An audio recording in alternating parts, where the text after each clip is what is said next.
So our group did the vertical jump, and in our group was Chase, Andre, and I. The primary goal of a vertical jump is to reach the greatest possible vertical height. In sports, it's typically used as a strong predictor of sports performance. It tests an athlete's ability to use their strength and generate power. There's a variety of different vertical jumps that an athlete can perform depending on position, takeoff, arm movement, or legs movement. For position, it can be static or following a run-up. For takeoff, it could be 1 foot or both feet.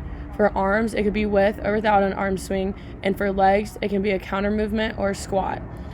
For our vertical jump, we will be focusing on the counter movement jump, where a jumper starts in an upright standing position with takeoff from both feet and an arm swing.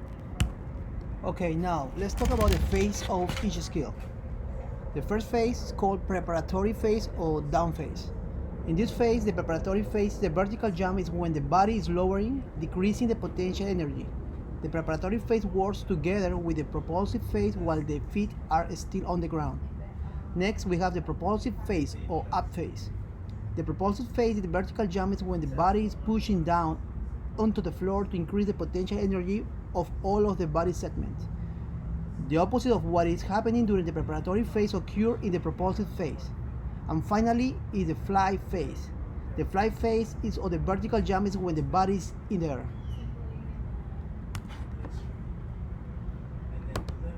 Okay, now we're gonna see this video.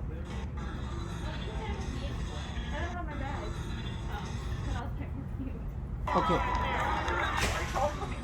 As you can see, first preparatory phase, propulsive phase, finally fly phase.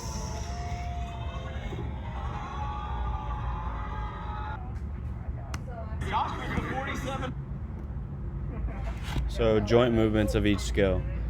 The vertical jump is a planar skill because all of the movements happen in a single plane, the sagittal plane.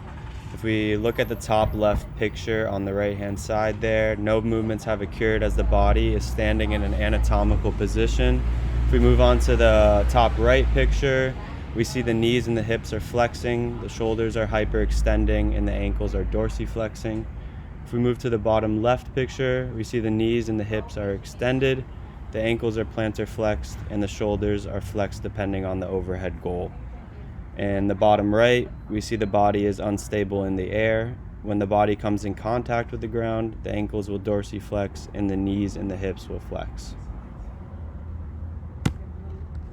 So for the muscles involved, if you look at the picture in the middle at the top here, in A1, there's no muscles involved because it's the initial standing position.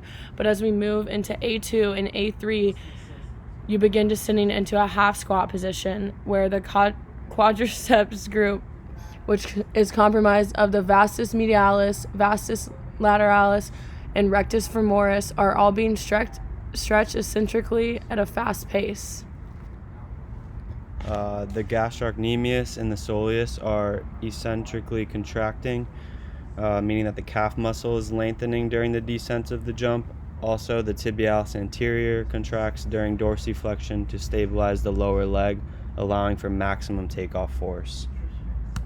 If we look at the top picture again, from A4 to A6, we see muscle counter movement occurring as the quadriceps group, the rectus femoris, vastus lateralis, and vastus medialis are made to move concentrically to send you flying into the air.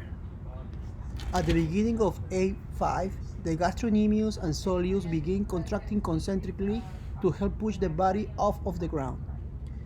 Hip extension occurs simultaneously as the gluteus maximus and hamstrings group, biceps femoris, semitendinosus, and semimembranosus contract concentrically. And that's our presentation. Thank you. Thank you. Thank you.